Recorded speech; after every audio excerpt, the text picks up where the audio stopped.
साल से लगातार प्रियंका गांधी जी और राहुल गांधी जी से समय मांग रही हूँ, लेकिन उनको ऑफिस हमेशा कभी एक के पास भेज देता है, कभी दूसरे के पास भेज देता है। एक से समय मांगेंगे तो बोलेंगे दूसरा समय देगा। न्याय यात्रा के दौरान भी मैं छत्तीसगढ़ की मीडिया देख रही थी। न्याय यात्रा के दौरान तब भी न्याय यात्रा की भी मैं इंचार्ज थी वहां की मीडिया की, तब भी राहुल गांधी जी किसी से नहीं मिले।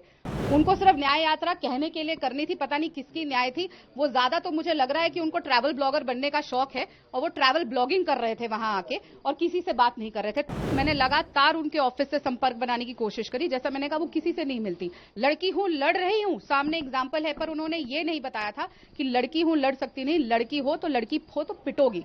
जी, मैं 3 साल से लगातार प्रियंका गांधी जी और राहुल गांधी जी से समय मांग रही हूँ, लेकिन उनको ऑफिस हमेशा कभी एक के पास भेज देता है, कभी दूसरे के पास भेज देता है। एक से समय मांगेंगे तो बोलेंगे दूसरा समय देगा।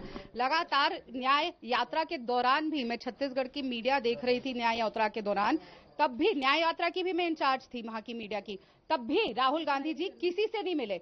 वो आते थे अपने यात्रा में 5 मिनट हाथ हिलाते थे, जाके अपने अंदर ट्रेलर में बैठ जाते थे, कार्यकर्ता से भी नहीं मिलते थे।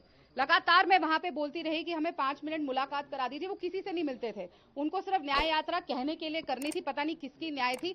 वो ज्यादा तो मुझे लग रहा है कि उनको ट्रैवल ब्लॉगर बनने का शौक है और वो ट्रैवल ब्लॉगिंग कर रहे थे वहां आके और किसी से बात नहीं कर रहे थे। तब भी मैंने ये मैटर उठाया था, मैंने तब भी उनके ओएसडी दोनों को, पीएस को ये बात बताई थी कि ऐसा हो रहा है आपकी यात्रा में। सोचिए, न्याय की बात कर रहे हैं पूरे देश को करने को और उन्हीं के पार्टी ऑफिस बेरर के साथ वहां पे अन्याय हो रहा था, तब भी नहीं सुनवाई, क्योंकि राहुल जी बिजी थे। उनको अपने ट्रेलर में बैठ के पता नहीं क्या देखना था अपने सोशल मीडिया पे। प्रियंका गांधी कहती है लड़की हूँ, लड़ सकती हूँ, और आप कह रही हैं घटना के 2 दिन बाद वो छत्तीसगढ़ भी पहुंची थी, तो क्या आपने मिलने की कोशिश की थी? बिल्कुल बिल्कुल, मैंने लगातार उनके ऑफिस से संपर्क बनाने की कोशिश करी, जैसा मैंने कहा वो किसी से नहीं मिलती। लड़की हूं, लड़ रही हूं, सामने एग्जाम्पल है, पर उन्होंने ये नहीं बताया था कि लड़की हूं, लड़ सकती नहीं, लड़की हो तो पिटोगी। कांग्रेस का यही नारा है। लगातार अपने नेताओं को बदसलूकी करी जाती है। प्रियंका चतुर्वेदी के साथ हुई, जैसे मैंने कहा, अर्चना गौतम को तो खुद पीटा गया कांग्रेस कार्यालय में, मुझे कांग्रेस कार्यालय में बंद कर दिया गया। ये कोई बाहर की घटना नहीं है। जब कांग्रेस कार्यालय में, नेशनल कार्यालय में और स्टेट के कार्यालय में अगर ऐसी चीज हो रही है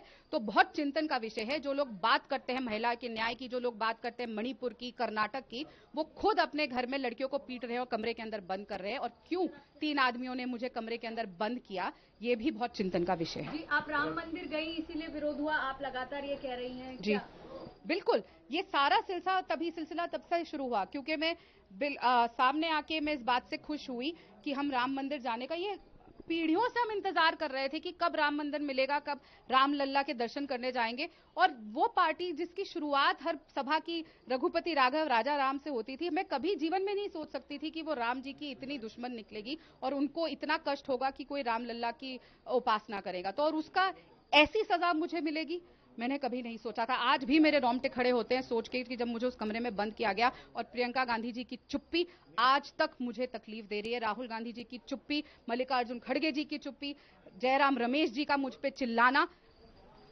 मेरे पास शब्द नहीं है।